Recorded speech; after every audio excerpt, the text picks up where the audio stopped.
Hi, I'm Ed Merrison from CellarHand, and today I want to talk about champagne. Well, that's not strictly speaking true. What I want to talk about is Jacquesson, and they're not one and the same exactly. You see, I rather like champagne, freshness and bubbles and whatnot, but more than that, what I really love is wine. Humans working in tandem with nature to express the immediacy and singularity of a time and place. And so champagne, that is also true, expressive wine. That's what we're talking about here. And the guide to take us there is this, the Jacquesson Cuvée number 742, which costs around $125 here in Australia. Now I know what you're thinking, Cuvée number 742, pretentious, moi, and $125, expensive. Yeah, well, that might be true if it wasn't.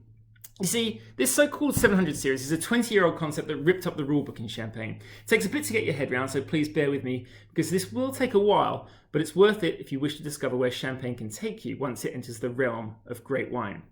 Now, Jacquesson was founded in 1798 and run pretty much as a traditional champagne house. It changed hands over the centuries, but that remained the case even after it was purchased in 1974 by a chap called Jean Chiquet. Now, the radical change came when his sons, Jean-Hervé and Laurent, took the reins in 1988. William Kelly of the Wine Advocate takes up the story. When brothers Laurent and Jean-Hervé Chiquet took over this important house, they initiated a revolution, ending the use of herbicides and terminating numerous contracts for purchased fruit, pursuing lower yields, riper grapes, and more terroir expressive wines. Kelly continues, in short, this was a mark that embraced many of the defining tenets of what we today call the grower champagne movement. So yes, we're in the realms of innovation and essentially grower champagne. It was more recently still at the turn of the century that the Chiquet brothers really shook things up with this, the 700 series. So technically, this here is a non-vintage wine. To qualify as a vintage champagne, 100% of the grapes must come from a given year. This 742, however, is the expression of a vintage, 2014 to be precise, but it includes as reserve wines a small injection of previous 700 series wines. So this concept arose from a frustration the Chiquet brothers experienced with the traditional non-vintage concept. This is where a producer's most important wine is, as much as humanly possible, uniform from one year to the next. A consistent house style. The upside is that, well, brands are popular with people, especially boring people. And from a winemaker's point of view, of course, this model allows you to use wines from stronger years to compensate for weaker years and give you a satisfying result. But that didn't satisfy the Chiquet brothers. Towards the end of the 1990s, they came at the conundrum from an entirely different angle. Why would you want to dumb down the wine to smooth out its exhilarating edges, diluting its character by blending in lesser wines, and all in the name of what? Sameness, uniformity, mediocrity? As Jean-Hervé put it when we last visited him, we are wine lovers. Why not make great wine when you can? So that's just what they did. From 2000, they bottled their first 700 series wine. It was a wine that deliberately set out to highlight the character of the vintage rather than conceal it behind the mask of so-called house style. Every year's 700 series wine then is the only blended wine the house produces, and it accounts for about 95% of production at Jacquesson. So this really is the wine of the estate. So that first wine was 728. Why? Well, Jacquesson has an old cellar book detailing the wines that have been produced over the years. In 1898, that's the house's 100th anniversary, it produced a commemorative wine marked Cuvée numéro 1 in the book. Every subsequent wine has been given a number in that cellar book, and it turned out that when Jean-Hervé and Laurent embarked on their harebrained scheme, they'd reached number 728, 728. So every harvest since, this signature wine has been given the next number in the sequence. So from harvest 2014, we have 742. But I'm not here to just bamboozle you with numbers. Definitely not. This is about wine. So what of that? Well, Jean-Hervé says it takes three things to make great wine. One, good terroir, i.e. distinctive land on which to grow your grapes. Two, hard work. And three, don't keep what isn't good enough. So work backwards then from that third point. Don't keep what isn't good enough. During harvest, the brothers sell off everything from the vineyards and the press that falls short of their exacting standards. And yes, that means other producers use it instead. They've sold off vineyards in a region and era where that's virtually unheard of. And they've cut production over the years dramatically by more than 40% to just 250,000 bottles a year. Now, if that sounds like a lot, bear this in mind. Moët & Chandon, just one label under the umbrella of luxury brand giant LVMH, produces an estimated 35 million bottles. Jean-Hervé's second point then, hard work. Now, champagne is traditionally regarded as a wine shaped in the cellar. This is where the blending takes place. This is where the secondary fermentation in bottle gives you the bubbles. This is where the lees aging in those bottles happens that lends those toasty notes and so on. But another Jean-Hervé aphorism tells you about the mindset at Jacquesson. He says there are 5 building blocks in conceiving great wine: terroir, viticulture, viticulture, viticulture, and winemaking. And that's the kind of thinking that led Tyson Stelzer, Australia's foremost champagne writer, to comment a few years back.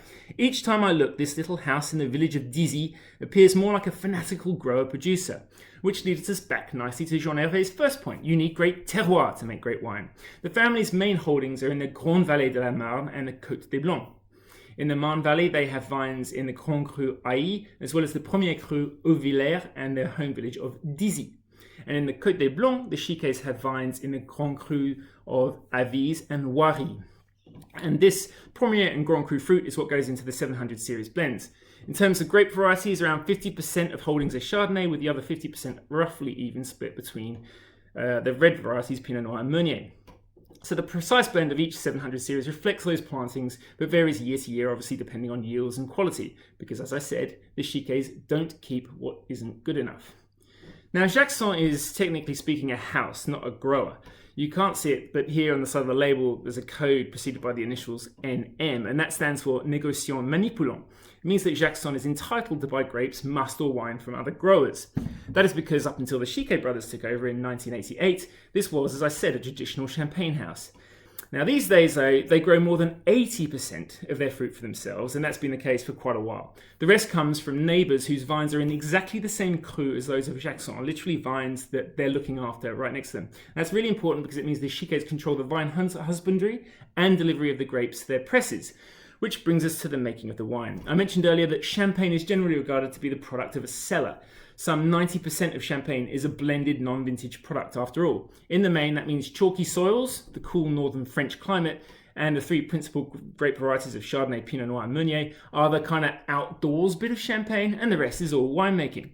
Sparkling wine's an unforgiving thing too, but down in the cellar you can clarify, fine and filter, you can blend in all manner of old parcels, you can even sweeten it up to your heart's content, and all those potential measures can mask imperfections and manufacture a uniform product. But as you might have guessed by now, we're dealing with a different beast here at Jacquesson. The fruit is essentially grown organically, wherever possible, with some sites certified. Grapes are picked with greater degree of maturity, with inferior fruit rejected, with everything pressed fresh, with the family's own vertical basket presses, and with nothing but the best best juice retained. And with such excellent raw material, you can go about raising real wine. Jacquesson settles the juices by gravity, then it never chaptalizes, it ferments the wine slowly over 3 to 4 months, not rapidly, in large neutral oak casks to allow the wines to breathe. The lees stirred on a weekly basis as well. The wines are then clarified by gravity only, not fined or filtered. Basically, that quality and integrity of the raw material is there to grow with the wine. Now, the wines undergo malolactic fermentation too. To block that would mean adding sulfur, something that Jacquesson keeps an absolute minimum, or else filtering and thus subtracting from the wine.